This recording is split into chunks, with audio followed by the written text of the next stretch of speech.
രാത്രിയിൽ നമുക്കൊരുമിച്ച് വീണ്ടും ദൈവവചന പഠനത്തിന് വേണ്ടി ഒരുമിച്ച് കൂടുവാൻ സ്വർഗം സഹായിച്ചത് ഓർത്ത് ഞാൻ ദൈവത്തിന് സ്തോത്രം ചെയ്യുന്നു. ഇതിൽ ജോയിൻ ചെയ്യുന്ന എല്ലാ പ്രിയപ്പെട്ടവരെയും കർത്താവായ യേശു ക്രിസ്തുവിന്റെ നാമത്തിൽ സ്നേഹവന്ദനം അറിയിക്കുന്നു. ഇന്ന് നമ്മളെ ഇത്രത്തോളം ദൈവം സഹായിക്കുകയും നടത്തുകയും ചെയ്തുവല്ലോ. ഇന്ന് ക്ലാസ്സിലേക്ക് കടന്നു വന്നിരിക്കുന്ന എല്ലാ പ്രിയപ്പെട്ടവരെയും സ്നേഹവന്ദനം. നമുക്ക് ഇന്ന് രാത്രിയിൽ ക്ലാസ് എടുക്കുന്നത് കർത്താവിന്റെ ദാസൻ പാസ്റ്റർ മാത്യു പി തോമസ് ആണ്. ദൈവം അദ്ദേഹത്തെ ഇന്ന് രാത്രി ശക്തമായി ഉപയോഗിപ്പാൻ നാം എല്ലാവരും സ്തോത്രം ചെയ്തുകൊണ്ടിരിക്കുമ്പോൾ ഇന്നത്തെ ക്ലാസിന്റെ അനുഗ്രഹത്തിനായിട്ട് ദൈവാത്മാവ് പ്രേരിപ്പിക്കുന്ന ആർക്കെങ്കിലും ഒരാൾക്ക് അൺമ്യൂട്ട് ചെയ്തിട്ട് പ്രാർത്ഥിക്കാമല്ലോ. പരിശുദ്ധ കർത്താവേ, നന്ദിയോടെ വാഴ്ത്തുന്നു, സ്തുതിക്കുന്ന കർത്താവേ, നല്ല സമയത്തിനായിട്ട് സ്തോത്രം ചെയ്യുന്നു. പകൽക്കാലം അങ്ങയുടെ സന്നിധിയിലേക്ക് ഞങ്ങൾ കടന്നു വരികയാണ്. രാത്രിയിൽ കർത്താവേ, അങ്ങയുടെ വാതിപിടുത്തലായിരിക്കുന്ന ഞങ്ങളെ എല്ലാവരെയും അങ്ങയുടെ കരങ്ങളിൽ സമർപ്പിക്കുന്നു. വചനത്തിന് മുമ്പ് ഞങ്ങളായിരിക്കുമ്പോൾ അങ്ങയുടെ കൃപയെ ഞങ്ങളെ പൊതിയണമേ കർത്താവേ. ഇന്ന് പകൽക്കാലം വചനം പഠിപ്പിക്കുവാൻ അങ്ങയുടെ കർത്താവെ സാന്നിധ്യം ബലപ്പെടുത്തണമേ, ശക്തീകരിക്കണമേ. ആത്മാവിന്റെ നിറവിൽ നിന്നുകൊണ്ട് തന്നെ വചനം പഠിപ്പിക്കുവാൻ കൃപ നൽകണമേ എന്ന് പ്രാർത്ഥിക്കുന്ന പഠിക്കുന്ന എല്ലാ പ്രിയപ്പെട്ടവർക്കായി സ്തോത്രം ചെയ്യുന്ന കർത്താവെ, ഓരോരുത്തർക്കും ദൈവം കൃപ നൽകണമേ. ഞങ്ങൾ കേൾക്കുന്നത് ഞങ്ങളുടെ ജീവിതത്തിൽ വലിയ വിടുതലായ അനുഗ്രഹമായി തീരുവാൻ ദൈവമായ കർത്താവ് സഹായിക്കണമേ എന്ന് പ്രാർത്ഥിക്കുന്നു.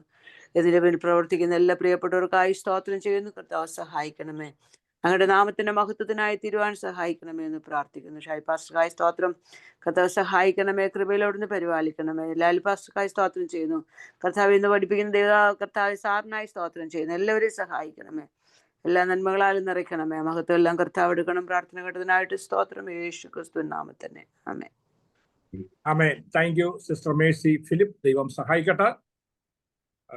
ഇന്ന് നമ്മുടെ തിയോളജി സബ്ജക്റ്റ് ആണ്. കർത്താവിന്റെ ദാസൻ പാസ്റ്റർ മാത്യു പി തോമസ് ട്രിവാൻഡ്രത്ത് നിന്ന് നമ്മോടൊപ്പം ജോയിൻ ചെയ്തിട്ടുണ്ട്. തുടർന്നുള്ള ക്ലാസ് കണ്ടക്ട് ചെയ്യുവാൻ കർത്താവിന്റെ ദാസനെ വളരെ ബഹുമാനത്തോടെ ആദരവോടെ ക്ഷണിക്കുന്നു. Pastor Mathew P Thomas, please. കർത്താവിന്റെ പരിശുദ്ധമുള്ള നാമം വാഴ്ത്തപ്പെടുമാറാകട്ടെ. നമുക്ക് വീണ്ടും ദൈവവചന പഠനവുമായി ഒരുമിച്ച് ചേർന്ന് വരുവാൻ സ്വർഗത്തിലെ ദൈവം നമ്മുടെ ജീവിതത്തിൽ വീണ്ടും സാവകാശം നൽകിയല്ലോ. ദൈവത്തെ നന്ദിയോടെ സ്തോത്രം ചെയ്യുന്നു.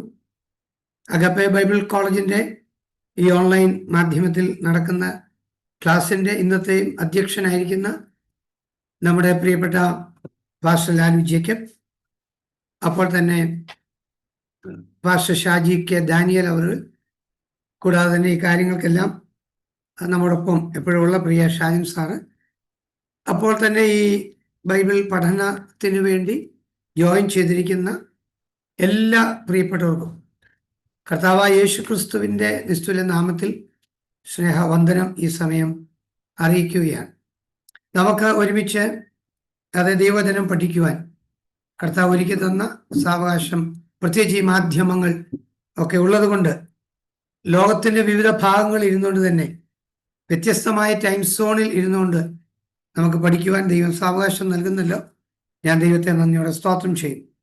തിയോളജി എന്ന സബ്ജക്റ്റാണ് നമ്മൾ പഠിച്ചുകൊണ്ടിരിക്കുന്നത്. ചില ആഴ്ചകളായി നാം അത് പഠിച്ചുകൊണ്ടിരിക്കുന്നു. നമുക്കതുകൊണ്ട് ഇന്നത്തെ ക്ലാസ്സിലേക്ക് തന്നെ നമുക്കൊന്ന് കടന്നു വരാം. തീർച്ചയായിട്ടും നമുക്കറിയാം, തിയോളജിയോടുള്ള ബന്ധത്തിൽ നമ്മളായിരിക്കുമ്പോൾ ദൈവമായ കർത്താവ് നമ്മെ അനുദിനം സഹായിക്കുകയും പരിപാലിക്കുകയും ചെയ്തുകൊണ്ടിരുന്ന ദൈവത്തിൻ്റെ സ്നേഹമോർത്ത് ദൈവത്തെ നന്ദിയോടുകൂടെ ഈ സമയം സ്തോത്രം ചെയ്യുകയും സ്തുതിക്കുകയും ചെയ്യുന്നു. അപ്പോൾ തന്നെ വളരെ ഗൗരവമായി നമുക്ക് ഈ ദൈവവചനത്തിൽ പ്രത്യേകിച്ച് ബിബ്ലിയോളജിക്ക് ശേഷം നമ്മൾ തിയോളജി പ്രോപ്പർ എന്ന ടോപ്പിക്കാണ് ഇപ്പോൾ പഠിച്ചുകൊണ്ടിരിക്കുന്നത്. അതുകൊണ്ട് തന്നെ നമുക്ക് വളരെ ശ്രദ്ധയോടുകൂടെ ചില പവർ പോയിന്റുകൾ പറയുന്നെങ്കിലും കൂടുതൽ എക്സ്പ്ലനേഷനിൽ നമുക്കത് ഗ്രഹിപ്പാൻ കഴിയുന്നു എന്ന് ഞാൻ വിശ്വസിക്കുന്നു. ദൈവം എല്ലാവരെയും സഹായിക്കട്ടെ എന്ന് ആത്മാർത്ഥമായിട്ട് ഈ സമയം ആഗ്രഹിക്കുകയാണ്. ഓക്കെ, ഇതിൻ്റെ ഡിവിഷൻസ് ബിബ്ലിയോളജി, തിയോളജി പ്രോപ്പർ, ഇത് ഞാൻ ഇങ്ങനെ ഫ്രണ്ടിൽ ഒന്ന് കാണിക്കുന്നത് മാത്രം. നമുക്കിത് കാണാപ്പാടമാണ്. നമ്മളിപ്പോൾ അതിനകത്ത് തിയോളജി പ്രോപ്പറാണ് പഠിച്ചുകൊണ്ടിരിക്കുന്നത്. ഓക്കെ, തിയോളജി പ്രോപ്പറിനകത്ത് നമ്മൾ എന്താണ് പഠിക്കുന്നത്? ദൈവത്തിൻ്റെ അസ്തിത്വം, ദൈവത്തിൻ്റെ ഗുണങ്ങൾ, ദൈവത്തിൻ്റെ പ്രവൃത്തികൾ. അത് 2 ടൈപ്പ് ഉണ്ടെന്ന് ഞാൻ പറഞ്ഞിരുന്നു. നിരീശ്വരവാദം, മറ്റൊന്ന് ദൈവവിശ്വാസം. ദൈവവിശ്വാസത്തിൽ തന്നെ ധാരാളം വിഭാഗങ്ങളാണ്. യൂണിറ്റേറിയനിസം, പോളിറ്റീസം, ഹെനോത്തീസം, ഇങ്ങനെ പോവുകയാണ്. പാൻറ്റീസം, പാനന്തീസം, ദൈവസിദ്ധാന്തങ്ങൾ, മറ്റ് വിവിധ നിലകളിൽ ആത്മാവാദം, വസ്തു ആരാധനകൾ അല്ലെങ്കിൽ ഫെസ്റ്റിസിസം, ഹൈഡോസോയിസം, അപ്പോൾ തന്നെ ഹൈഡോത്തീസം, അജ്ഞേയവാദം, പിന്നീട് ദ്വിത്വവാദം, അതിനുശേഷമുള്ള ടോട്ടമിസം, പിന്നീട് നമ്മൾ പഠിച്ചത് അത് ഐഡോലേട്രിയാണ്, വിഗ്രഹാരാധന. അതിനകത്തുള്ള വ്യത്യസ്ത മുഖങ്ങൾ: കല്ലുകളെ ആരാധിക്കുന്നത്, വൃക്ഷങ്ങളെ ആരാധിക്കുന്നത്, അഗ്നിയെ ആരാധിക്കുന്നത്, മൃഗങ്ങളെ ആരാധിക്കുന്നത്, മരിച്ചവരെ ആരാധിക്കുന്നത്, മറിയത്തെ ആരാധിക്കുന്നത്, ആധുനിക വിഗ്രഹങ്ങളായിട്ട് ടെക്നോളജി, ഫെയിം, പൊളിറ്റിക്സ്, AI, ഇങ്ങനെയുള്ള മാധ്യമങ്ങൾ.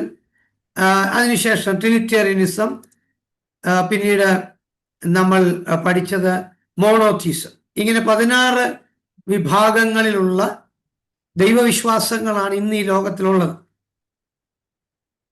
ഇതിൽ ഏകദൈവ വിശ്വാസമാണ് നമ്മുടെ വിശ്വാസം എന്ന് പറഞ്ഞിരുന്നു. ഞാനിത് അടുത്തലേക്ക് വരും. ഡെഫിനിഷൻ ഇതും കഴിഞ്ഞ ആഴ്ച വളരെ വ്യക്തമായിട്ട് പഠിപ്പിച്ചതാണ്.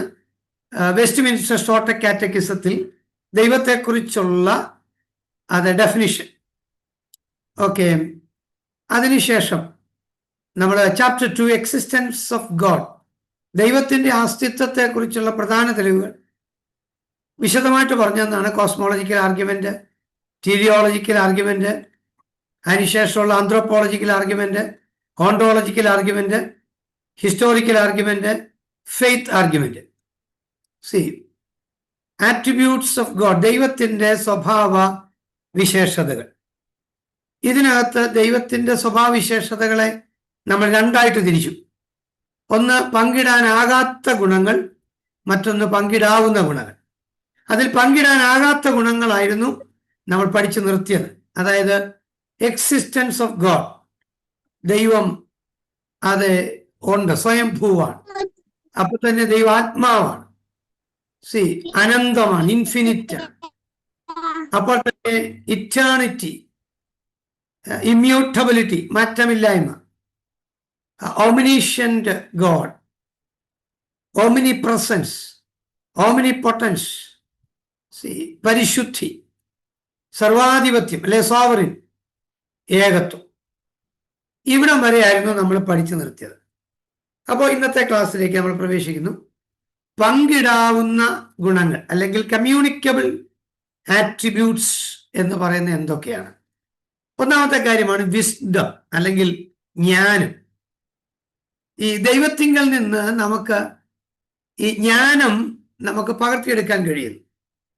ദൈവിക ജ്ഞാനം, ഈ ലോകത്തിന്റെ ജ്ഞാനമല്ല, മറിച്ച് ദൈവിക ജ്ഞാനം. അതാണ് യാക്കോബിന്റെ ലേഖനത്തിലൊക്കെ വളരെ വ്യക്തമായിട്ട് പറഞ്ഞിട്ടുള്ളൊരു കാര്യമാണ്. ഈ ലോകത്തിന്റെ ജ്ഞാനമല്ല, ഉയരത്തിലെ ജ്ഞാനം. അപ്പൊ അതാണ് വിസ്ഡം എന്നതുകൊണ്ട് ഉദ്ദേശിക്കുന്നത്. ഇവിടെ പറഞ്ഞിരിക്കുന്നത് ദൈവത്തിന്റെ വിജ്ഞാനം പരിപൂർണമാണ്. റോമാലേഖനം 11:33 സത്യത്തിൽ നമുക്കത് കാണാനറിയാവുന്നൊരു വാക്യം തന്നെയാണ്. ദൈവത്തിന്റെ ധനം, ജ്ഞാനം, അറിവ് എന്നിവയുടെ ആഴമേ എന്ന പൗലോസ് പറയുന്ന ഒരു വാക്കാണ്. അപ്പൊ ദൈവത്തിന്റെ വിജ്ഞാനം പരിപൂർണമാണ്. എന്നാൽ നമ്മിലേക്ക് അത് നമുക്ക് പകർത്തിയെടുക്കാനായിട്ട് കഴിയുന്നു. ആ സമയത്ത് ഇപ്പം അനന്തത നമുക്ക് പകർത്തിയെടുക്കാൻ കഴിയില്ല, സർവ്വവ്യാപിത്വം നമുക്ക് പകർത്തിയെടുക്കാൻ കഴിയില്ല. എന്നാൽ ഈ വിസ്ഡം നമുക്ക് പകർത്തിയെടുക്കാനായിട്ട് കഴിയുന്നു എന്നുള്ളതാണ് ഏറ്റവും പ്രധാനപ്പെട്ട ഒരു കാര്യം.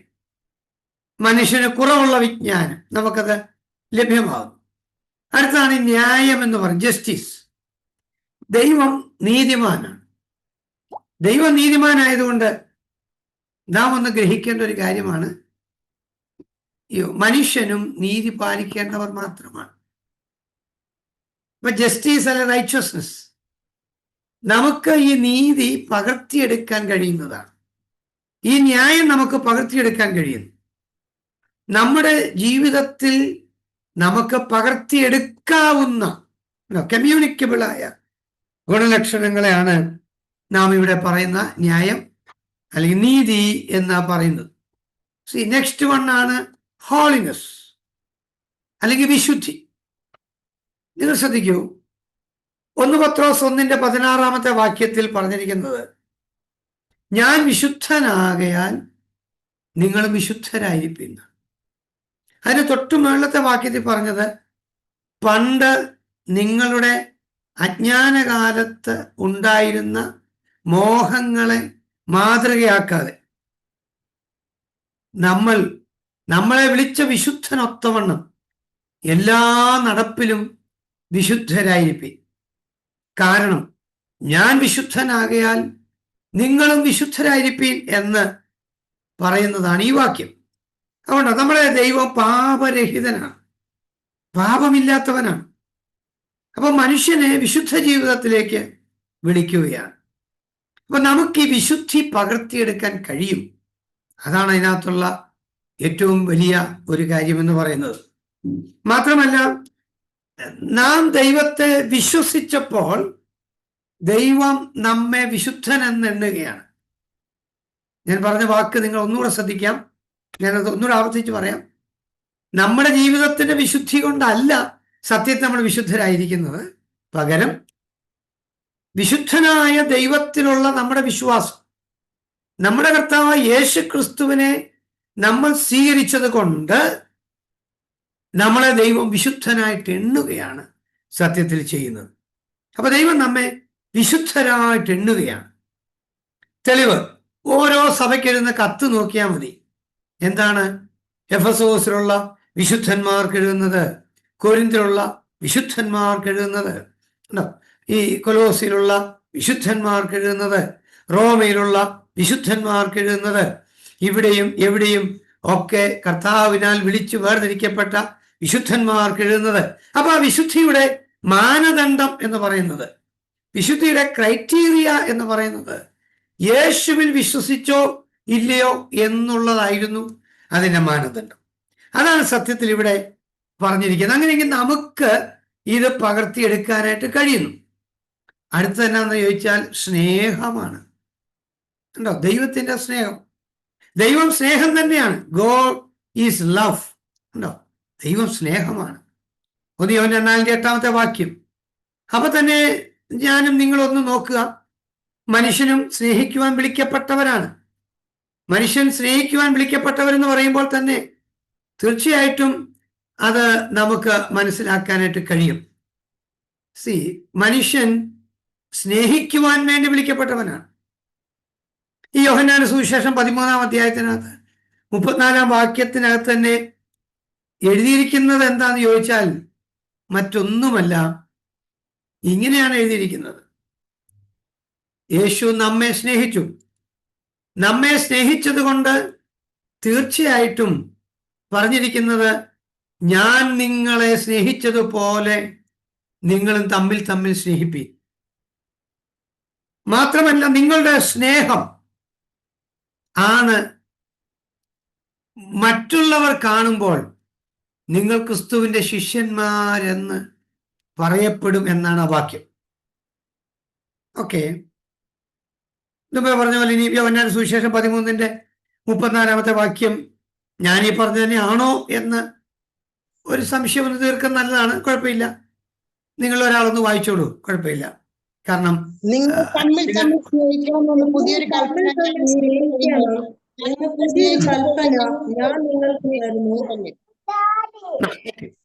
ഞാൻ നിങ്ങളെ സ്നേഹിച്ചതുപോലെ നിങ്ങൾ തമ്മിൽ തമ്മിൽ സ്നേഹിക്കണം. എത്ര ക്ലിയർ ആയിട്ടാ! അടുത്ത വാക്കിൽ പറഞ്ഞു, നിങ്ങൾക്ക് തമ്മിൽ തമ്മിൽ സ്നേഹം ഉണ്ടെങ്കിൽ നിങ്ങൾ ക്രിസ്തുവിന്റെ ശിഷ്യന്മാരെന്ന് ലോകം അറിയും. അപ്പം ആ സ്നേഹം എന്ന് പറയുന്നത് എത്ര വലിയതാണ് എന്ന കാര്യമൊന്ന് ഓർത്തു നോക്കി. സ്നേഹം, ഈ സ്നേഹം നമുക്ക് പകർത്തിയെടുക്കാനായിട്ട് കഴിയും. സ്നേഹം നമുക്ക് പകർത്തിയെടുക്കാൻ കഴിയും. അഗാപ്പെ സ്നേഹം, അതായത് നമ്മുടെ ബൈബിൾ കോളേജിന്റെ പേര് തന്നെ അഗാപ്പെ എന്നല്ലേ? എന്താണ് അഗാപ്പെ? അഗാപ്പെ എന്ന് പറഞ്ഞാൽ ദൈവസ്നേഹം എന്നാണ് ആ വാക്കിന്റെ അർത്ഥം തന്നെ. മറ്റുള്ള സ്നേഹങ്ങൾക്ക് വേറെ പേരുകളുണ്ട്, മറ്റുള്ള സ്നേഹത്തിന് വേറെ പേരുകളുണ്ട്. സഹോദരങ്ങൾ തമ്മിലുള്ള സ്നേഹത്തിന് വേറെ ഗ്രീക്ക് പദമുണ്ട്. അപ്പൻ മക്കൾ സ്നേഹത്തിന് വേറെ ഗ്രീക്ക് പദമുണ്ട്. ഭാര്യാഭർത്തൃ ബന്ധത്തിന്റെ സ്നേഹത്തിന് വേറെ ഗ്രീക്ക് പദങ്ങളുണ്ട്. ഇതിനെല്ലാം വ്യത്യസ്തമായ ഗ്രീക്ക് പദങ്ങളുണ്ട്. ഈ ഈറോസ് എന്നോ ഫിലിയോ എന്നോ സ്റ്റാർഗെ എന്നൊക്കെ ഒത്തിരി പദങ്ങളുണ്ട്. എന്നാൽ അഗാപ്പെ എന്ന് പറയുന്നത് ദൈവസ്നേഹത്തെ കുറിച്ചാണ് പറയുന്നത്. അതായത് ദൈവസ്നേഹത്തിന്റെ പ്രത്യേകത എന്താണെന്നറിയാമോ? സ്വാർത്ഥതയില്ലാത്ത സ്നേഹമാണ്. ദൈവസ്നേഹം നിത്യസ്നേഹമാണ്. ഒരിക്കലും സ്വാർത്ഥതയില്ലാത്തൊരു സ്നേഹമാണ്. മാത്രമല്ല, ഈ ദൈവത്തിന്റെ സ്നേഹം ഒരു തെളിവ് ഞാൻ പറയാം.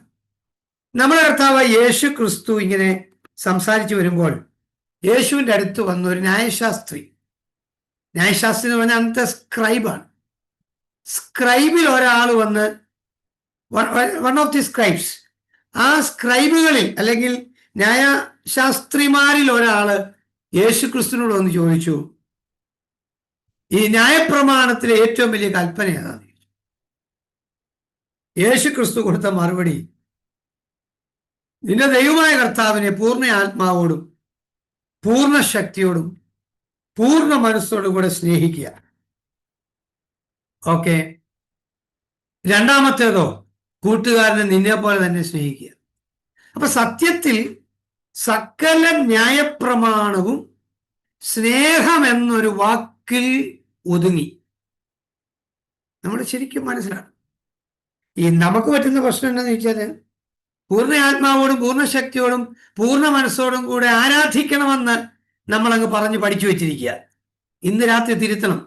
പൂർണ്ണ ആത്മാവോടും പൂർണ്ണ ശക്തിയോടും പൂർണ്ണ മനസ്സോടും കൂടെ നിങ്ങൾ ദൈവത്തെ സ്നേഹിക്കണമെന്നാണ് പറഞ്ഞിരിക്കുന്നത്. ദൈവത്തെ സ്നേഹിക്കുന്നതിൽ നിന്നാണ് ആരാധനകൾ ഉയരേണ്ടത്. സ്നേഹമില്ലാത്ത ആരാധന കൊണ്ട് എന്തേ ഗുണം? അതല്ലേ പറഞ്ഞത്, മനുഷ്യന്റെയും ദൂതന്മാരുടെയും ഭാഷകളിൽ സംസാരിച്ചാലും സ്നേഹമില്ലെങ്കിൽ ഒന്നുമില്ല. ബാക്കി എന്തെല്ലാം കാര്യം പറഞ്ഞു, എനിക്കുള്ള ശരീരം മുഴുവൻ ഞാൻ ചുടുവാൻ ഏൽപ്പിച്ചാലും സ്നേഹമില്ലെങ്കിൽ ഒന്നുമില്ല. എനിക്കുള്ളതെല്ലാം ഞാൻ അന്നദാനം ചെയ്താലും സ്നേഹമില്ലെങ്കിൽ ഒന്നുമില്ല. പ്രവചനവരം ഉണ്ടായാലും സകല കൃപാവരങ്ങളാൽ നിറഞ്ഞാലും സ്നേഹമില്ലെങ്കിൽ ഒന്നുമില്ല. അങ്ങനെയെങ്കിൽ തീർച്ചയായിട്ടും നമ്മൾ മനസ്സിലാക്കുക, ഏറ്റവും ആത്യന്തികമായ ഒരു ഘടകമാണ് സ്നേഹം എന്ന് പറയുന്നത്. അപ്പൊ ആ സ്നേഹം തമ്മിലേക്ക് പകർത്തിയെടുക്കണം. പകർത്തിയെടുക്കാൻ കഴിയുന്നതാണ് ഈ സ്നേഹം. അതുകൊണ്ട് തന്നെ ഈ സ്നേഹം നമ്മിലേക്ക് പകർത്തിയെടുക്കേണ്ടത് അനിവാര്യവുമാണ്. അതുകൊണ്ട് നമുക്ക് സ്നേഹത്തിൽ വർദ്ധിപ്പാനിടയാകട്ടെ. അടുത്തത് കരുണ ഉണ്ടോ, മേഴ്സി. നമുക്ക് പകർത്തിയെടുക്കാൻ കഴിയുന്ന ദൈവത്തിന്റെ മറ്റൊരു സ്വഭാവവിശേഷമാണ് കരുണ. ദൈവത്തിന്റെ കരുണ അനന്തമാണ്. എഫേസ്യ ലേഖനം 2-ാം അധ്യായത്തിന്റെ 4-ാമത്തെ വാക്യം. എനിക്ക് തോന്നുന്നു എല്ലാവരുടെ വായിച്ചാൽ ഒരു ബുദ്ധിമുട്ട് വരുന്നു. ഒരാളൊന്ന് വായിക്കൂ. മോളി രാജൻ പ്ലീസ് ഒന്ന് വായിക്കാമല്ലോ. ഓക്കെ. എഫേസ്യൻസ് ചാപ്റ്റർ 2 വേഴ്സസ് 4 ആണ് കിടക്കുന്നത്. 2-4. കരുണാസമ്പന്നനായ ദൈവമോ നമ്മെ സ്നേഹിച്ച മഹാസ്നേഹം നിമിത്തം അതിക്രമങ്ങളാൽ മരിച്ചവരായിരുന്ന നമ്മെ ക്രിസ്തുവിനോടുകൂടെ ജീവിപ്പിക്കുകയും കൃപയാൽ അത്രേ നിങ്ങൾ രക്ഷിക്കപ്പെട്ടിരിക്കുന്നു. ഒക്കെ ശ്രദ്ധിക്കൂ, എന്താണ് പറഞ്ഞിരിക്കുന്നത് ഉണ്ടോ? ദൈവത്തിന് നമ്മോട് തോന്നിയ അവന്റെ കരുണയെക്കുറിച്ച് പറയുക. കരുണാസമ്പന്നനായ ദൈവം നമ്മോട് കാണിച്ച അവന്റെ സ്നേഹം എത്ര വലിയതായിരുന്നു. ആ മഹാ സ്നേഹം അങ്ങനെ ഒന്ന് വായിക്കാൻ ശ്രമിച്ചാൽ നല്ലതാ. മഹാ സ്നേഹം എന്ന് പറഞ്ഞാൽ മനസ്സിലായോ? അതിന് മുകളിലത്തെ വാക്യത്തിനകത്ത് 7 ബൈൻഡിങ്സ് കിടപ്പുണ്ട്. എന്താണ് 7 ബൈൻഡിങ്സ്? 7 ബന്ധനങ്ങൾ. ഈ ബൈൻഡിങ്സ് എന്ന് പറഞ്ഞാൽ നമുക്ക് പെട്ടെന്നൊരു പിടികിട്ടുകയില്ല. ബന്ധനങ്ങൾ, 7 ബന്ധനങ്ങളാണ് അവിടെ മേലിൽ ലിസ്റ്റ് ചെയ്തിരിക്കുന്നത്. അതിക്രമങ്ങളിലും പാപങ്ങളിലും മരിച്ചവരായിരിക്കുന്ന നിങ്ങളെയും അവൻ ജീവിപ്പിച്ചു എന്ന് പറഞ്ഞേച്ച് 2-ാം വാക്യം മുതൽ 7 ബന്ധനങ്ങളുടെ പേര് കിടപ്പുണ്ട്. എന്താണ് 7 ബന്ധനങ്ങൾ? ഒന്ന് വായിക്കാമല്ലോ. അതിക്രമങ്ങളാലും പാപങ്ങളാലും മരിച്ചവരായിരുന്ന നിങ്ങളെയും അവൻ ഉയർപ്പിച്ചു. അവനിൽ നിങ്ങൾ മുമ്പേ ഈ ലോകത്തിന്റെ കാലഗതിയെയും അവൻ നമ്പർ 1, അവനിൽ നിങ്ങൾ മുൻപേ ഈ ലോകത്തിന്റെ കാലഗതിയാണ് ഒന്നാമത്തെ ബന്ധനങ്ങൾ. രണ്ടാമത്തെ ബന്ധനം ആകാശത്തിലെ അധികാരത്തിന് അനുസരണക്കേടിന്റെ മക്കളിൽ ഇപ്പോൾ വ്യാപരിക്കുന്ന ആത്മാവിന് അധിപതിയായവനെയും അനുസരിച്ച് നടന്നു. ഓക്കെ, കേട്ടോ. നോക്കിയേ, ഒന്ന് ഈ ലോകത്തിലെ കാലഗതി, രണ്ട് ആകാശത്തിലെ അധികാരത്തിന് കീഴിൽ നടക്കുക, മൂന്ന് അനുസരണക്കേടിന്റെ മക്കളിൽ വ്യാപരിക്കുന്ന ആത്മാവ്, നാല് അതിന്റെ അധിപതി. മൂന്നാമത്തെ വാക്യത്തിൽ അടുത്ത കാര്യം പറഞ്ഞിട്ടുണ്ട്, അവരുടെ ഇടയിൽ നാം എല്ലാവരും മുമ്പേ നമ്മുടെ ജഡമോഹങ്ങളിൽ നടന്നു. അപ്പൊ നമ്മുടെ ജഡമോഹങ്ങൾ ഡിസയർ ഓഫ് ഫ്ലഷ്, അതായിരുന്നു അഞ്ചാമത്തെ ബൈൻഡിങ്, അഞ്ചാമത്തെ ബന്ധനം, ഡിസയർ ഓഫ് ഫ്ലഷ്. ആറാമത്തെ ബന്ധനം ജഡത്തിനും മനോവികാരങ്ങൾക്കും ഇഷ്ടമായത് ചെയ്തുകൊണ്ട് മറ്റുള്ളവരെ പോലെ പ്രകൃതിയാൽ കോപത്തിന്റെ മക്കൾ ആയിരുന്നു. മതി.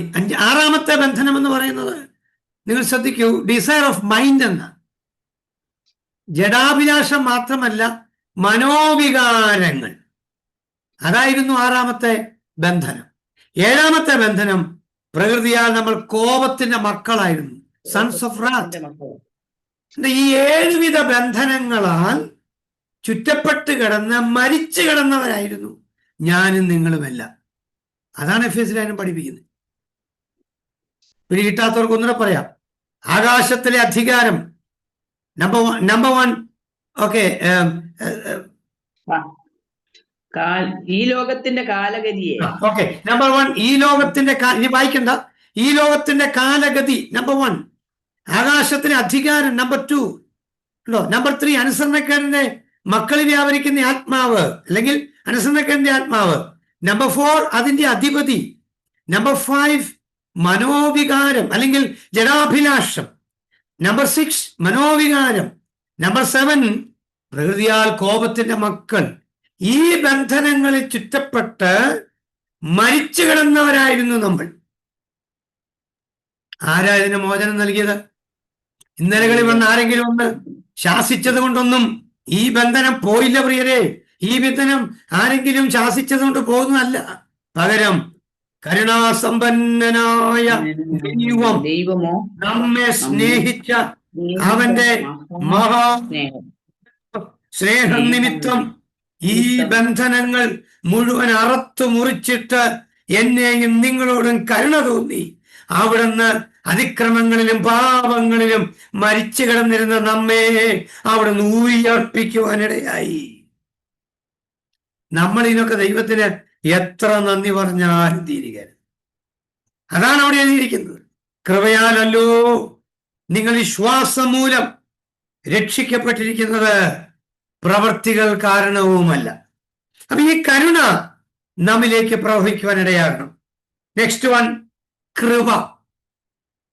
കൃപ ദൈവം അർഹിക്കാത്തവർക്ക് അനുഗ്രഹം നൽകുന്നു.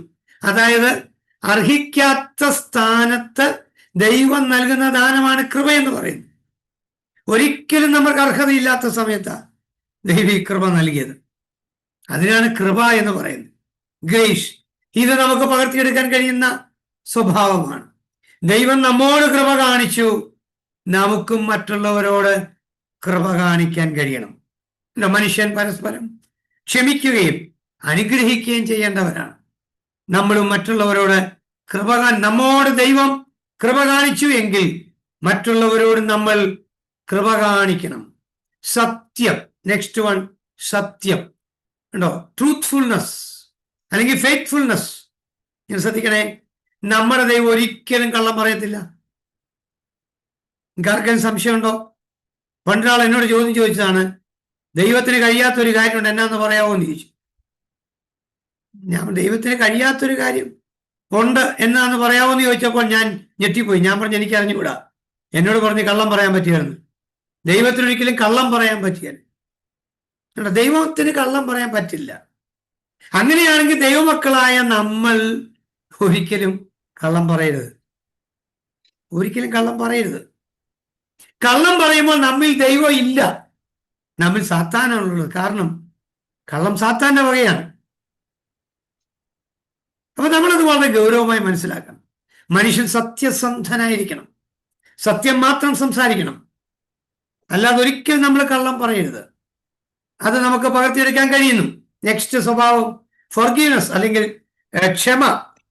ഈ ക്ഷമയും നമുക്ക് തീർച്ചയായിട്ടും നമുക്ക് പകർത്തിയെടുക്കാൻ കഴിയുന്ന സ്വഭാവമാണ്. ദൈവം പാപം ക്ഷമിക്കുന്നവനാണ്, അല്ലെങ്കിൽ മാപ്പാക്കുന്നവൻ. പറഞ്ഞാൽ ദൈവം പാപം ക്ഷമിക്കുന്നു. ദൈവം നമ്മോട് പാപങ്ങൾ ക്ഷമിച്ചെങ്കിൽ നമുക്കെന്തുകൊണ്ട് മറ്റുള്ളവരോട് ക്ഷമിച്ചുകൂടാ? ഈ നമ്മുടെ ക്ഷമയുടെ ഒരു പരിധി നമുക്കുണ്ട്. പണ്ട് കർത്താവ് ശിഷ്യന്മാരും ഒരിക്കൽ ചോദിച്ചിരുന്നു, എത്ര വട്ടം ക്ഷമിക്കണമെന്നൊക്കെ. ഒരു വാക്യം ഒന്ന് വായിക്കാമോ? ലൂക്കോസിന്റെ സുവിശേഷം 17-ാമത്തെ അധ്യായം, ഓക്കെ, 3-ാമത്തെ വാക്യം ഒന്ന് വായിച്ചു നോക്കി. 3, 4 2 വാക്യം. സൂക്ഷിച്ചുകൊള്ളുവീൻ, സഹോദരന്മാർ പിഴച്ചാൽ അവനെ ശാസിക്ക, അവൻ മാനസാന്തരപ്പെട്ടാൽ അവനോട് ക്ഷമിക്ക. ദിവസത്തിൽ 7 വട്ടം നിന്നോട് പിഴയ്ക്കുകയും 7 വട്ടം നിന്റെ അടുക്കൽ വന്ന് ഞാൻ മാനസാന്തരപ്പെടുന്നു എന്ന് പറയുകയും ചെയ്താൽ അവനോട് ക്ഷമിക്ക. എന്റെ വാത്സല്യ സഹോദരങ്ങളെ, ഈ വാക്യം വല്ലതും മനസ്സിലായോ? സഹോദരൻ പിഴച്ചാൽ അവനെ ശാസിക്കുക, മാനസാന്തരപ്പെട്ടാൽ അവനോട് ക്ഷമിക്കുക. ദിവസത്തിൽ 7 വട്ടം നിന്നോട് പിഴയ്ക്കുകയും 7 വട്ടവും നിന്റെ അടുക്കൽ വന്ന് ഞാൻ മാനസാന്തരപ്പെടുന്നു എന്ന് പറയുകയും ചെയ്താൽ അവനോട് ക്ഷമിക്കുക. നമ്മുടെ ആത്മീയതയൊക്കെ എവിടെ നിൽക്കുന്നു എന്ന് ഒന്ന് ചിന്തിക്കുന്നതെങ്കിലും നല്ലതായിരിക്കും. ഒരു ദിവസം 7 പ്രാവശ്യം ഒരാള് നമ്മളോട് തെറ്റിയാലും 7 പ്രാവശ്യവും വന്ന് ക്ഷമിക്കണം എന്ന് പറഞ്ഞാൽ നമ്മൾ ക്ഷമിക്കണം. അല്ലെങ്കിൽ ക്രിസ്തുവിന്റെ ശിഷ്യനാകാൻ കഴിയില്ല. നമ്മളൊക്കെ ആദ്യ ശിഷ്യന്മാരാണ് എന്ന് നാം നമ്മെ ഒന്ന് വിലയിരുത്തുന്നത് നല്ലതാണ്. നമ്മൾ ആരുടെ ശിഷ്യന്മാരാണ്? സത്യത്തിൽ spirituality can be divide into 2. രണ്ടായിട്ട് തിരിക്കാം. ഒന്ന് ലേമക് സ്പിരിച്വാലിറ്റി എന്ന് പറയാം, 2 ലാംബ് സ്പിരിച്വാലിറ്റി എന്ന് പറയാം. എന്താണ് ഈ ലേമക് സ്പിരിച്വാലിറ്റി? എന്താണ് ലാംബ് സ്പിരിച്വാലിറ്റി? ലേമക് എന്ന് പറഞ്ഞാൽ ലാമക്. ലാമക്കിന്റെ സ്പിരിച്വാലിറ്റി എന്നാന്ന് അറിയണമെങ്കിൽ ഉൽപ്പത്തി പുസ്തകത്തിനകത്ത് പോകണം. ലാമക്കിന്റെ സ്പിരിച്വാലിറ്റി എന്നതാണെന്ന് നമുക്കൊന്ന് അറിയണമെങ്കിൽ ലാമക്കിന്റെ സ്പിരിച്വാലിറ്റി ഉൽപ്പത്തി പുസ്തകം 4-ാം അധ്യായത്തിനകത്ത് 4-ാം അധ്യായം 23-ാമത്തെ വാക്യം കണ്ടോ? ലാമക്കിന്റെ സ്പിരിച്വാലിറ്റി നമുക്കവിടെ കാണാം. ലാമക്ക് തന്റെ ഭാര്യയോട് പറഞ്ഞതേ, ആദയും സില്ലയും ആയുള്ളവരെ എന്റെ വാക്ക് കേൾപ്പിൻ. ലാമക്കിൻ ഭാര്യമാരെ എന്റെ വചനത്തിന് ചെവി തരുവിൻ. എന്റെ മുറിവിന് പകരം ഞാൻ ഒരു പുരുഷനെയും എന്റെ പരിക്കിന് പകരം ഒരു യുവാവിനെയും കൊല്ലും. 24. കൈനു വേണ്ടി 7 ഇരട്ടി പകരം ചെയ്യുമെങ്കിൽ ലാമേക്കിന് വേണ്ടി 77 ഇരട്ടി പകരം ചെയ്യും. ഇതാണ് ലാമക്കിന്റെ spirituality. What is the spirituality of Lamech? ലാമക്കിന്റെ സ്പിരിച്വാലിറ്റി കണ്ടോ? അതായത് എന്റെ മുറിവിന് പകരം ഞാൻ ഒരു പുരുഷനെയും എന്റെ പരിക്കിന് പകരം ഒരു യുവാവിനെയും കൊല്ലും. കൈയിന് വേണ്ടി 7 ഇരട്ടി പകരം ചെയ്യും എങ്കിൽ ലാമക്കിന് വേണ്ടി 77 ഇരട്ടി പകരം ചെയ്യും. നിങ്ങൾ ശ്രദ്ധിക്കണം, ഇതാണ് ലാമക്കിന്റെ സ്പിരിച്വാലിറ്റി. ലാംബ് സ്പിരിച്വാലിറ്റി എന്ന് പറഞ്ഞാൽ എന്താണെന്നറിയാമോ? തന്നെ ശകാരിക്കുന്നവരോട് പകരം ശകാരിക്കുകയോ ഭീഷണം പറഞ്ഞവരോട് ഭീഷണം പറയുകയോ ചെയ്യാതെ ന്യായമായി വിധിക്കുന്നവങ്കിൽ കാര്യം ഫലമേൽപ്പിക്കത്രേ ചെയ്തുള്ളൂ. ഇതാണ് ലാംബ് സ്പിരിച്വാലിറ്റി. നമ്മുടെ സ്പിരിച്വാലിറ്റി ഒക്കെ എവിടെയാ നിൽക്കുന്നത്? നമ്മളോട് ഒരാളെന്ന് പറഞ്ഞാൽ ലാമക്കിന് 77 ഇരട്ടി. അയ്യോ, നമ്മൾ മാനസാന്തരപ്പെടണം, ക്ഷമ നമുക്കുണ്ടാവണം. ഒരു സഹോദരൻ ഒരു ദിവസം 7 പ്രാവശ്യം നമ്മൾ തെറ്റിയിട്ട് വന്ന് സോറി എന്ന് പറഞ്ഞാൽ അത് സ്വീകരിക്കണം. സോറി, ആ വ്യക്തിയോട് ക്ഷമിക്കണം. ഇതാണ് നമ്മുടെ കർത്താവ് യേശു ക്രിസ്തു പഠിപ്പിച്ചത്. 7 വട്ടമല്ല, 70 വട്ടം തന്നെ നിങ്ങൾ ക്ഷമിപ്പീനെന്നല്ലേ നമ്മുടെ തമ്പുരാൻ നമ്മളെ പഠിപ്പിച്ചത്. ആ സ്പിരിച്വാലിറ്റിയിലേക്കാണ് നമ്മൾ വരേണ്ടത്. കമോൺ. അപ്പൊ ക്ഷമ എന്ന് പറയുന്നത് നമുക്ക് പകർത്തിയെടുക്കാൻ കഴിയുന്നതാണ്. പക്ഷെ നമ്മളത് ചെയ്യുന്നില്ല എന്നുള്ളതേ ഉള്ളൂ. നമുക്കൊന്ന് പകർത്തിയെടുക്കാം. ഓക്കെ, അതുകൊണ്ട് ആ ഭാഗം അങ്ങ് കഴിഞ്ഞു. ചാപ്റ്റർ 4, ദൈവത്തിന്റെ നാമങ്ങൾ. ദൈവത്തിന്റെ നാമങ്ങൾ അഥവാ ദൈവത്തിന്റെ പേരുകൾ. നാമങ്ങൾ എന്ന് പറയുമ്പോൾ ദൈവത്തിന്റെ പേരുകൾ. ശ്രദ്ധിക്കുക, ദൈവത്തിന് ധാരാളം പേരുകളുണ്ട്. ദൈവത്തിന്റെ പേരുകളെ കുറിച്ചാണ് നമ്മൾ ഇനി പഠിക്കാൻ പോകുന്നത്. ആട്രിബ്യൂട്ട്സ് ആയിരുന്നു കഴിഞ്ഞ 2 ക്ലാസ്സിൽ നമ്മൾ പഠിച്ചത്. ദൈവത്തിന്റെ ആട്രിബ്യൂട്ട്സ് അല്ലെങ്കിൽ സ്വഭാവ വിശേഷങ്ങൾ. അതിനകത്ത് പങ്കിടാനാവാത്ത സ്വഭാവങ്ങളും പങ്കിടാനാവുന്ന സ്വഭാവങ്ങളുമാണ്. ഇത് നെക്സ്റ്റ് ചാപ്റ്റർ ദൈവത്തിന്റെ നാമങ്ങൾ നോക്കാം. ദൈവത്തിന്റെ നാമങ്ങൾ. Number 1, OT means old testament എന്ന പഴയ നിയമത്തിലെ പേരുകൾ. ദൈവത്തിന്റെ പേരുകൾ, പഴയ നിയമത്തിലെ ദൈവത്തിന്റെ പേരുകൾ. ശ്രദ്ധിക്കൂ, എന്താണ് പഴയ നിയമത്തിലെ ദൈവത്തിന്റെ പേര്? 3 പേരുകളായിരുന്നു പഴയ നിയമത്തിൽ ദൈവത്തിന് കൊടുത്തിരിക്കുന്നത്. തിയോളജിയാണ്, നല്ലോണം നിങ്ങൾ പഠിക്കണം. ഒത്തിരി നമ്മൾ തെറ്റിപ്പോകരുത്, പലരും നമ്മളെ തെറ്റിക്കുകയും ചെയ്യരുത്. ശ്രദ്ധിക്കൂ, പഴയ നിയമത്തിൽ ദൈവത്തിന് അഥവാ എബ്രായ ഭാഷയിൽ ദൈവത്തിന് 3 പേരുകളാണ് ഉപയോഗിച്ചിട്ടുള്ളത്. ഒന്ന് ഏൽ. ഏൽ എന്ന് പറയുന്ന അതിന്റെ സത്യത്തിൽ അതിന്റെ ഒരു ധാതു രൂപം ഞാൻ എഴുതിയതാ, ഏൽ.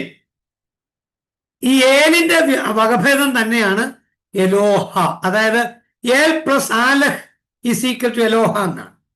ഏൽ പ്ലസ് ആലഹ്.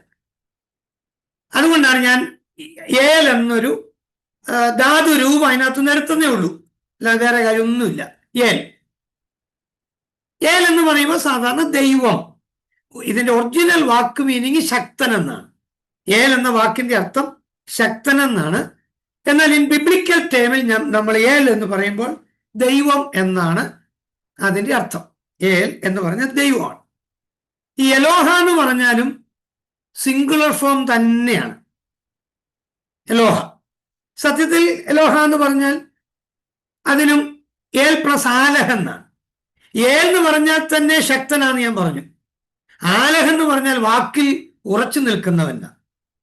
അപ്പൊ ഏൽ പ്ലസ് ആലഹ് എന്ന് പറഞ്ഞാൽ വാക്കിൽ ഉറച്ചു നിൽക്കുന്ന ദൈവം. ഏൽ, എലോഹ. രണ്ടാമത് ഉപയോഗിച്ചിരിക്കുന്ന പദം യാഹ്വേ എന്നൊരു പദമാണ്. Yahweh, YAHWEH. നിങ്ങൾക്ക് ഉച്ചരിക്കാൻ കഴിയും, യാഹ്വേ. പക്ഷെ അത് കഴിഞ്ഞ് എഴുതിയതൊന്ന് ഉച്ചരിക്കാമോ? YHWH. സത്യത്തിൽ യാഹ്വേ എന്നുള്ളത് എബ്രായ ഭാഷയിൽ 4 ആൽഫബറ്റാണ്. എബ്രായയിലെ 4 ആൽഫബറ്റാണ്. ആ ആൽഫബറ്റ് ഒരുമിച്ച് എഴുതി വെച്ചതാണ് സത്യത്തിൽ യാഹ്വേ. ഈ യാഹ്വയാണ് നമ്മൾ ഈ യഹോവ എന്നൊക്കെ പറയുന്നത്. പക്ഷേ യഹൂദന്മാരാരും യഹോവ എന്ന് പറയില്ല. അവർ പറയുന്നത് യാഹ്വേ. യാഹ്വേ, YHWH, യാഹ്വേ, അല്ലെ YHWH, യാഹ്വേ. മൂന്നാമത് എബ്രായ ഭാഷ ഉപയോഗിച്ചിരുന്ന പദമാണ് അഡോണായി എന്ന് പറയും. അഡോണായി. ഈ യാഹ്വേ എന്ന നാമം എപ്പോഴും ഉപയോഗിക്കാൻ പാടില്ല എന്ന് 10 കൽപ്പനകളിൽ ഒരു കൽപ്പനയായിരുന്നല്ലോ, യഹോവയുടെ നാമം വൃഥാവിൽ ഉപയോഗിക്കരുത്. അതുകൊണ്ട് യഹൂദന്മാർ യഹോവ യഹോവ എന്ന് കാണുന്നിടത്ത് ഒക്കെ, യാഹ്വേ യാഹ്വേ എന്ന് കാണുന്നിടത്തൊക്കെ അവര് അഡോണായി എന്നായിരുന്നു വായിച്ചുകൊണ്ടിരുന്നത്. എന്നാൽ അഡോണായി എന്ന് പറഞ്ഞ വാക്കിന്റെ അർത്ഥം സത്യത്തിൽ മാസ്റ്റർ എന്നാണ്. യജമാനൻ, യജമാനൻ. അങ്ങനെയാണ് ആ വാക്കിന്റെ അർത്ഥം. ശ്രദ്ധിക്കൂ. അങ്ങനെയെങ്കിൽ ഞാൻ ഈ ഒരു പേജ് ഞാൻ മറിക്കാനായിട്ട് പോവുകയാണ്. നോക്കണം. ഏൽ, യാഹ്വേ, അഡോണായി. ഈ 3 പദങ്ങളായിരുന്നു പഴയ നിയമത്തിൽ ഉപയോഗിച്ചിരിക്കുന്ന പദങ്ങൾ. ശ്രദ്ധിക്കൂ. നെക്സ്റ്റ്, ഏൽ എന്ന അടിസ്ഥാനത്തിലുള്ള നാമങ്ങൾ. ഞാൻ ആ 3 നാമങ്ങൾ പറഞ്ഞെങ്കിൽ ഇതിൽ ഓരോ നാമങ്ങളെ കുറിച്ച് നമ്മൾ പഠിക്കാൻ പോവാം. ഏൽ, ശ്രദ്ധിക്കൂ. ഏൽ എന്ന ഉള്ള പദം ചേർത്ത് ഒത്തിരി പേര് ഇസ്രായേൽ ഉണ്ടോ, ഇസ്രായേൽ, മനായേൽ, ബേത്ത്യേൽ, അവിടെ സ്ഥലത്തിന് പോലും ഏൽ എന്നുള്ള ഒരു നൊട്ടേഷൻ ചേർക്കുമായിരുന്നു. ഉണ്ടോ, ബെത്ത്യേൽ, ബethel, ഇസ്രായേൽ, ഇസ്രായേൽ. ഈ കഴിഞ്ഞ ദിവസം ഞാൻ ഒരാളോട് ചോദിച്ചു കുഞ്ഞിന്റെ പേരെന്നാന്ന് ചോദിച്ചപ്പോൾ അവർ പറഞ്ഞ പേര് തന്നെ ഇതായിരുന്നു. സാറേ, എനിക്ക് 3 മക്കളാണ്. ഒരാളുടെ പേര് ക്രിസ്റ്റഫസ്, രണ്ടാമത്തെ ആളുടെ ക്രിസ്റ്റഫിൻ, മൂന്നാമത്തെ ആളുടെ പേര് ക്രിസ്റ്റോഫോസ്. അപ്പൊ ഈ ക്രിസ്റ്റോ ക്രിസ്റ്റോ ക്രിസ്റ്റോ എന്നുള്ള പദങ്ങൾ ചേർത്തിട്ട് അതിന്റെ കൂട്ടത്തിൽ അവരൊരു വേരിയേഷൻ ഉണ്ടാക്കിയെന്നല്ലേ ഉള്ളൂ. നമ്മളൊക്കെ അങ്ങനെയൊക്കെ പേരിടുന്നവരല്ലേ ഇന്നത്തെ കാലഘട്ടങ്ങളിൽ. അങ്ങനെയാണെങ്കിൽ ഏൽ എന്ന് പറയുന്ന അടിസ്ഥാന നാമം സുപരിചിതമായിരുന്നു ബൈബിളിൽ. ഇഷ്ടം പോലെ മനായേൽ ഉണ്ടോ, ഇഷ്ടം പോലെ പേര് ഏൽ ചേർത്തുണ്ട്. അപ്പൊ നിങ്ങൾ ശ്രദ്ധിക്കൂ, അടുത്തതിലേക്കൊന്ന് നോക്കൂ. ഏൽ ഉണ്ടോ, ഏൽ ആൻഡ് എലോഹ. ഏൽ, എലോഹ. ഏൽ എന്ന് പറയുന്നത് ഞാൻ പറഞ്ഞു ക്രിയാധാതുവാണ്. എലോഹ എന്ന് പറയുന്നത് സിംഗുലർ ഫോമാണ്. എലോഹ, അതിന് രണ്ടിനും നമ്മൾ ദൈവം എന്നാണ് മലയാളത്തിൽ പറയുക, ദൈവം. Okay, next one Elohim. Elohim എന്ന് നിങ്ങൾ കേട്ടിട്ടുണ്ട്. എലോഹീം അതും ഏലിന്റെ തന്നെ വകഭേദങ്ങളാണ്. എലോഹീം, അതായത് ഏൽ എന്നതും എലോഹ എന്നതും സിംഗുലർ ഫോമാണ്. എലോഹീം എന്ന് പറയുന്നത് പ്ലൂറൽ ഫോമാണ്, ബഹുവചന രൂപമാണ് എലോഹീം. വിശുദ്ധ ബൈബിളിൽ ഉൽപ്പത്തി പുസ്തകം 1-ാം അധ്യായത്തിന്റെ 1-ാമത്തെ വാക്യത്തിൽ എബ്രായ ഭാഷയിൽ വായിച്ചാൽ കിടക്കുന്ന ഇങ്ങനെയാണ്: ബറാഷിത്ത് ബാറ എലോഹീം എന്നാണ് കിടക്കുന്നത്. ബറാഷിത്ത് ബാറ എലോഹീം, ബറാഷിത്ത് ബാറ എലോഹീം. എലോഹീം എന്ന് പറഞ്ഞാൽ സത്യത്തിൽ പിതൃപുത്ര പരിശുദ്ധാത്മാവാം ത്രിയേക ദൈവത്തെ കുറിക്കുന്ന നാമം കൂടിയാ എലോഹീം എന്ന് പറയുന്നത്. അത് ബഹുവചന രൂപമാണ് ഉണ്ടോ. അപ്പൊ നമുക്ക് ഏൽ, എലോഹ, എലോഹീം. ഇനിയും ഉണ്ടോ? ഉണ്ട്. ഏൽ എല്യോൻ ഉണ്ടോ. എന്താ ഏൽ എല്യോൻ? എല്യോൻ എന്ന് പറഞ്ഞാൽ അത്യുന്നതൻ അല്ലെങ്കിൽ പരമോന്നതൻ എന്നാണ് വാക്കിന്റെ അർത്ഥം.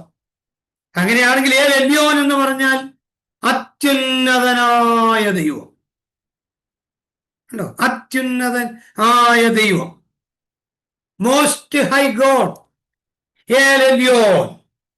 Next one El Shaddai.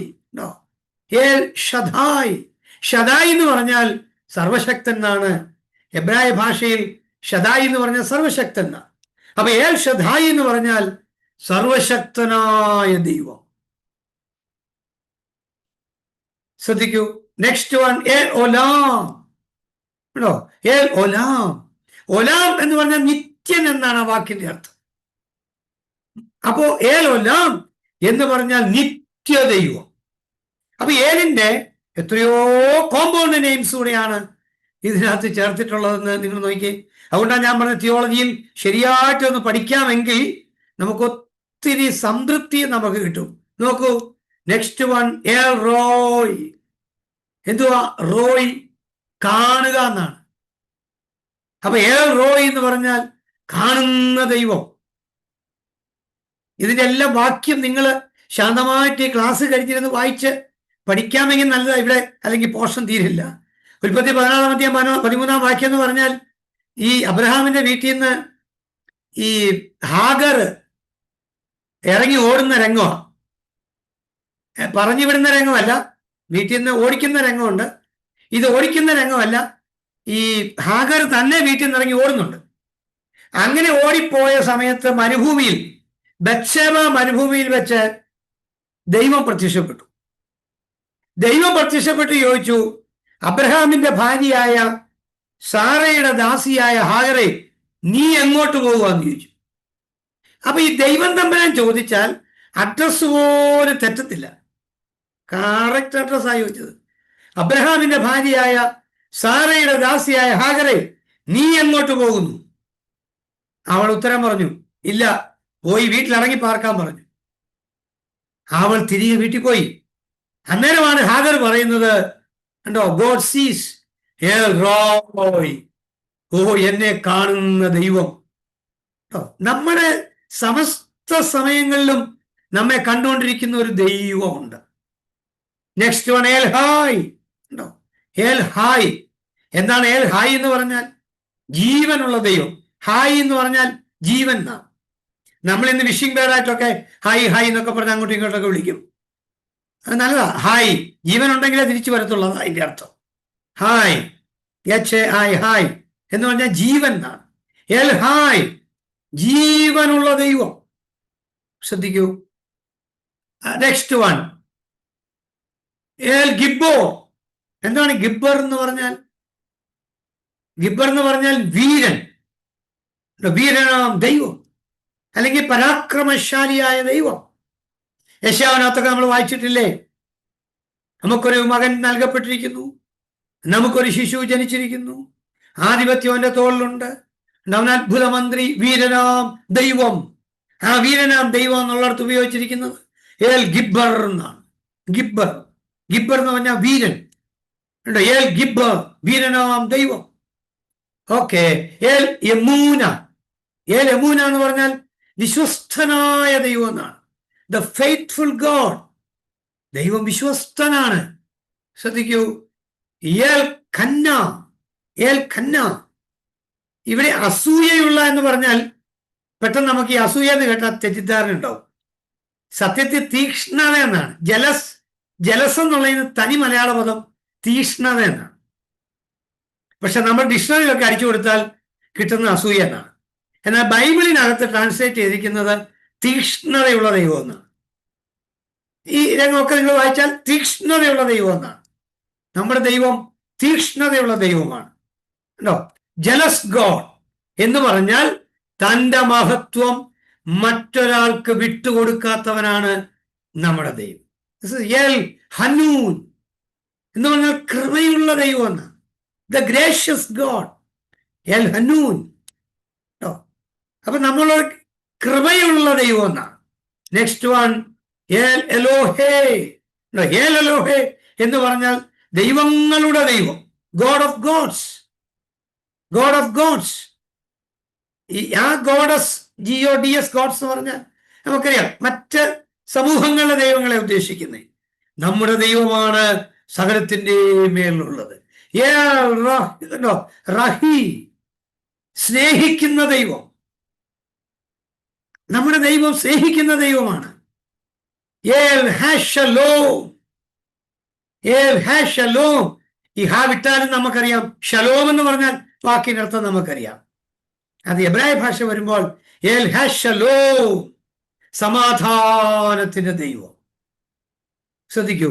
ഏല് ചേർത്തുള്ള ദൈവങ്ങളുടെ കുറിച്ച് സംയുക്ത രൂപങ്ങളാണ് ഞാനിപ്പോൾ നിങ്ങൾക്ക് പറഞ്ഞു തന്നല്ല.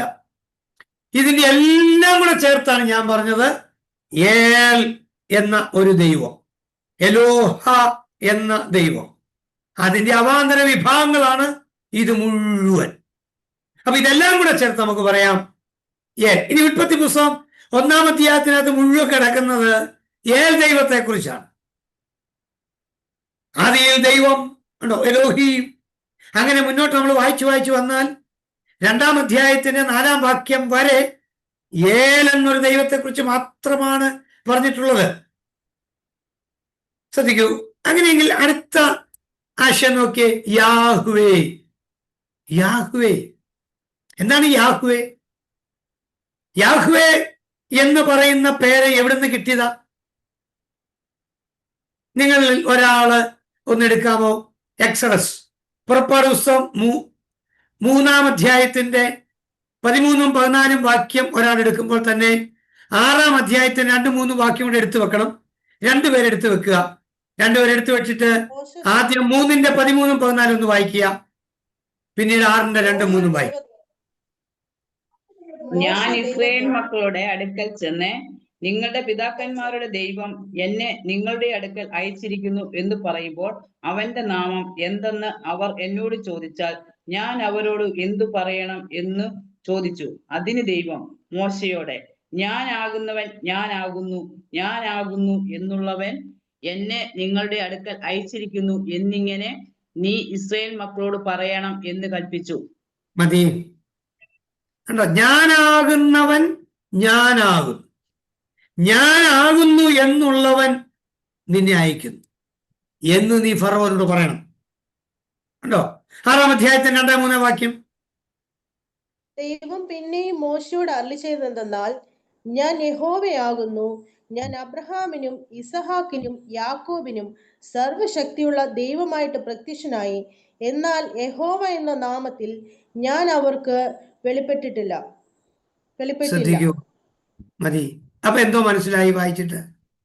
അബ്രഹാമിന് ഒരിക്കലും ദൈവത്തെ യഹോവ എന്ന് വിളിക്കാൻ കഴിഞ്ഞിട്ടില്ല.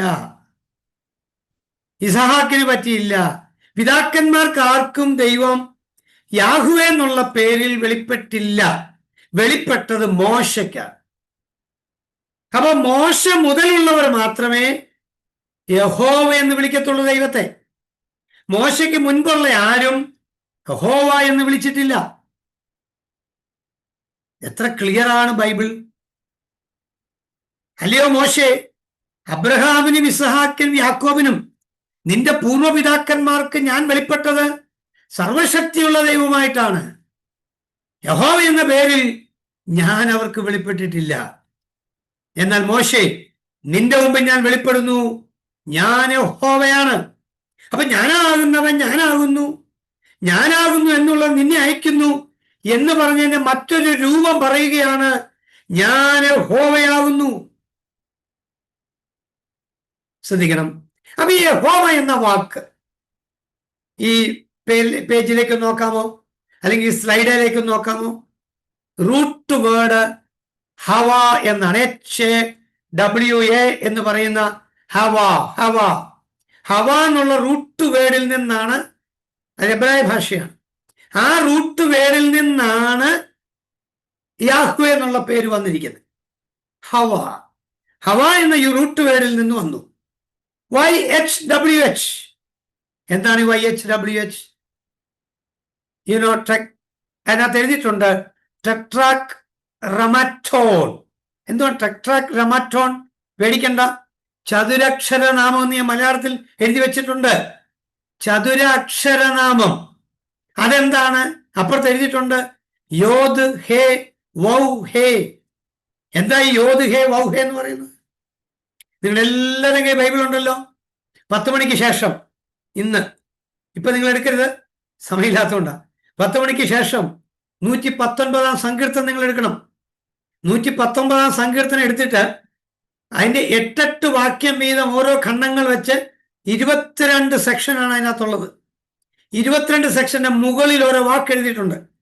അതാണ് എബ്രായ ആൽഫബറ്റ് എന്ന് പറയുന്നത്. എബ്രായ ആൽഫബറ്റ് അതാണ്. ഹീബ്രു ആൽഫബറ്റ് നമുക്ക് സുപരിചിതമായിരിക്കും. ആൽഫ, ബീറ്റ, ഗാമ, തീറ്റ, ഫൈ, ഹായ്, സായി എന്നൊക്കെ പറഞ്ഞ് അങ്ങ് കൊണ്ടുപോയി ഒമേഗയിൽ എത്തിക്കും. എന്നാൽ എബ്രായ ആൽഫബറ്റ് നോക്കൂ. ആലഫ്, ബത്ത്, ഗീമൽ, ദാലത്ത് ഇങ്ങനെ കിടക്കുക. 22 എണ്ണമാണ് എബ്രായ ഭാഷയിൽ. അതിനകത്ത് ഈ ലെറ്റർ നിങ്ങൾ കണ്ടുപിടിക്കണം. യോദ്, ഹേ, വൗ, ഹേ. ഈ 4 ലെറ്റർ ഒരുമിച്ച് ചേർത്ത് എഴുതുന്നതിന്റെ പേരായിരുന്നു യാഹ്വേ. അതൊരു ചതുരക്ഷര നാമമായിരുന്നു. അതിനകത്ത് മറ്റ് യാതൊന്നുമില്ല, വൗവൽസ് ഇല്ല. YHWH എന്നാണ് ഇംഗ്ലീഷിൽ എഴുതിയത്. യോദ്, ഹേ, വൗ, ഹേ, യാഹ്വേ. ഇതായിരുന്നു അവർ ഉച്ചരിച്ചിരുന്ന പദം. അപ്പോൾ തന്നെ നോക്കൂ, ഞാനാകുന്നു, ഞാൻ യഹോവയാകുന്നു എന്ന് പറഞ്ഞാൽ അതിനകത്തുള്ളടക്കം ചെയ്തിരിക്കുന്നത് 3 കാര്യങ്ങളാണ്. 3 things included. എന്താണ് ആ 3 കാര്യം? നമ്പർ 1, സെൽഫ് എക്സിസ്റ്റന്റ് ഗോഡ്, സ്വയംഭൂവായ ദൈവം. 2, സെൽഫ് സഫിഷ്യന്റ് ഗോഡാണ്, സ്വയം പൂർണ്ണനായ അല്ലെങ്കിൽ സ്വയം മതിയായ ദൈവം. മൂന്നാമത് ദ മ്യൂട്ടബിൾ ഗോഡ്. എന്താ കാര്യം? ഞാനാകുന്നു എന്നുള്ളവൻ നിന്നെ അയക്കുന്നു എന്ന് പറഞ്ഞാൽ ഞാൻ ഇമ്മ്യൂട്ടബിൾ ആണ്, എനിക്ക് മാറ്റമില്ലാത്ത ഒരുവനാണ്, അല്ലെങ്കിൽ അപരിവർത്തനീയനാണ്. പരിവർത്തനീയം എന്ന് പറഞ്ഞാൽ മാറ്റം സംഭവിക്കുക, അപരിവർത്തനീയം എന്ന് പറഞ്ഞാൽ മാറ്റം സംഭവിക്കാത്തവനാണ്. നോക്കണേ, എന്നതായിരുന്നു യാഹ്വേ എന്ന വാക്കിനകത്തുള്ളടക്കം ചെയ്തിരുന്നത്? ഞാനാകുന്നവൻ ഞാനാകുന്നു, ഞാനാകുന്നു എന്നുള്ളവൻ നിന്നെ അയക്കുന്നു എന്ന് പറഞ്ഞാൽ self sufficient, self existent, self sufficient and also the mutable. സ്വയംഭൂവായ, സ്വയംപൂർണനായ, മാറ്റമില്ലാത്തവനായ ഒരു ദൈവമാണ് ഞാൻ. ഞാനാണ് നിന്നെ അയക്കുന്നത്. മോശെ, നീ പോ, ഫറവോനോട് പറ. ഉണ്ടോ? ഈ യാഹ്വയാണ് നമ്മൾ പഠിക്കുന്നത്. ലാസ്റ്റ് ഞാൻ എഴുതിയത് ഈ യാഹ്വേ എന്ന പദവും അഡോണായി എന്ന പദവും കൂടെ തമ്മിൽ ഒരു സങ്കലനം നടത്തി. പ്ലസ് അഡോണായിക്കകത്തുണ്ടായിരുന്ന വൗവൽസ്, വൗവൽസ് എന്ന് പറഞ്ഞാൽ അറിയാമല്ലോ, AEIOUവിനെയാണല്ലോ നമ്മൾ വൗവൽസ് എന്ന് പറയുന്നത്, സ്വരാക്ഷരങ്ങൾ. അഡോണായിക്കകത്തുള്ള സ്വരാക്ഷരങ്ങളാണ് AOA. അപ്പോ ആ AOA എന്ന വൗവൽസ് യാഹ്വേക്കിടയ്ക്ക് കയറി. YAHOWAH, അതാണ് സത്യത്തിൽ നമ്മൾ ഉച്ചരിക്കുന്ന യഹോവ. ഈ സംഭവം ഏതാണ്ട് 12ാം നൂറ്റാണ്ടിൽ ആണ് ഇങ്ങനെ ഒരു സംഭവം വന്നിരിക്കുന്നത്. ചരിത്രത്തിലെ ഒരു ഭാഗമാണ്. അങ്ങനെയാണ് നമ്മൾ ഈ യഹോവ യഹോവ എന്നൊക്കെ പറയുന്നത്. എബ്രായരാരും കേൾക്കരുത് നമ്മൾ യഹോവ എന്നൊന്നും പറയുന്നത്. കാരണം അത് നമ്മൾ ഉപയോഗിക്കുന്നത് യഹോവ എന്നൊക്കെ പറയുന്നു. നമ്മളൊരു പാട്ടൊക്കെ ഉണ്ട്, യഹോവ ദൈവമ. അവരാരും കേൾക്കരുത്. അവരെ യഹോവ എന്ന് പോലും പറഞ്ഞ യാഹ്വേ. അവരെ പറയുമ്പോൾ തന്നെ ഭയമാണ്. രണ്ട്, അവരാ പദം ഉപയോഗിക്കാറില്ല. അതിന് പകരം അവര് അഡോണായി എന്നുള്ള പദമാണ് ഉപയോഗിക്കുന്നത് പോലും. ശ്രദ്ധിക്കണം. അപ്പൊ ദൈവത്തെക്കുറിച്ചുള്ള നാമം എന്ന് പറയുന്നത് വളരെ വളരെ ഗൗരവമാണ്. എന്നാൽ സമയം ഇവിടെ തീരുന്നത് കൊണ്ട് അടുത്ത ഭാഗം എടുക്കാൻ കഴിയില്ല. യഹോവയുടെ സംയുക്ത നാമങ്ങൾ ഇത് നമുക്ക് അടുത്ത ക്ലാസ്സിൽ പഠിക്കാം. കാരണം സമയം തീർന്നു പോയിക്കൊണ്ടിരിക്കുന്നു. നിങ്ങൾ ശ്രദ്ധിക്കണം, എന്താണ് നമ്മൾ മനസ്സിലാക്കേണ്ടത്. അതുകൊണ്ട് ഒന്ന് നോക്കുക. യഹോവ, യാഹ്വേ, ഈ ധാതുവായ യഹോവയുടെ സംയുക്ത നാമങ്ങളാ പിന്നീടുള്ള, അത് നമ്മൾ അടുത്ത ക്ലാസ്സിൽ പഠിക്കും. അങ്ങനെയാണെങ്കിൽ നമ്മൾ ഒന്ന് ഗൗരവം കൊടുക്കണം. ദൈവത്തിന്റെ നാമങ്ങൾ എന്ന് പറയുന്ന ചെറിയ കാര്യങ്ങളൊന്നുമല്ല. ഏൽ, യാഹ്വേ, അഡോണായി, ഈ 3 പേരുകളായിരുന്നു പഴയ നിയമത്തിൽ ഉപയോഗിച്ചുകൊണ്ടിരുന്നത്. ഏലിന്റെ വകഭേദങ്ങളുണ്ട്, യാഹ്വയുടെ വകഭേദങ്ങളുണ്ട്, അഡോണായിക്കുണ്ട്. അതേ ഉള്ളായിരുന്നു പഴയ നിയമത്തിൽ ഉപയോഗിച്ചിരുന്നത്. ഏൽ എന്ന് പറയുമ്പോൾ ദൈവം, യാഹ്വേ എന്ന് പറയുമ്പോൾ നമ്മൾ പറഞ്ഞു ഞാനാകുന്നവൻ ഞാനാകുന്നു, സ്വയംഭൂവായ, അല്ലെങ്കിൽ വീണ്ടെടുപ്പാൻ കഴിയുന്ന, വിടിവിക്കാൻ കഴിയുന്ന ഒരുവൻ എന്ന അർത്ഥത്തിലാണ് യാഹ്വേ എന്ന പദം ഉപയോഗിക്കുന്നത്. ഒരു പദം കൂടെ പറഞ്ഞാൽ നിർത്താം. മോശയോട് ഇത് പറയുമ്പോൾ ഇസ്രായേൽ ജനം ഈജിപ്തിൽ അടിമകളായിരുന്നു എന്നുള്ള കാര്യം ഒന്ന് മനസ്സിലോർത്തേ. അങ്ങനെയെങ്കിൽ നിങ്ങൾക്ക് ആ വാക്കിന്റെ അർത്ഥം മനസ്സിലാവും. അയ്യോ മോശെ, ഞാൻ യഹോവയാണ്, ഞാൻ യാഹ്വയാണെന്ന് പറഞ്ഞാൽ മോശയ്ക്ക് ആ അർത്ഥം മനസ്സിലാകുമായിരുന്നു. കാരണം നിന്റെ ജനത്തെ ഈജിപ്തിന്റെ അടിമത്തത്തെ വിടുവിപ്പാൻ കഴിയുന്നവനാണ് ഞാൻ. എനിക്ക് അസാധ്യമായ ഒരു കാര്യമില്ല. എൻ്റെ മുമ്പിൽ അസാധ്യമെന്ന ഒരു വാക്കുപോലുമില്ല. അതുകൊണ്ട് ദൈവത്തിന്റെ ആ വലിയ പ്രവൃത്തി ഒന്ന് ഗ്രഹിച്ച് മുന്നേറുവാൻ നീ ഇടയാകണമെന്ന അർത്ഥത്തിലാണ് പറഞ്ഞത്. ഞാൻ യഹോവയാകുന്നു, എനിക്ക് കഴിയാത്ത വല്ല കാര്യമുണ്ടോ? നിങ്ങൾ ശ്രദ്ധിക്കൂ, എത്ര നല്ല പദങ്ങൾ. ഇത് നമുക്ക് മുന്നോട്ട് പഠിക്കാം. ദൈവം നമ്മെ സഹായിക്കട്ടെ. ഈ പഠിച്ച ഭാഗത്ത് എന്തെങ്കിലും സംശയങ്ങളുണ്ടെങ്കിൽ ചോദിക്കാം.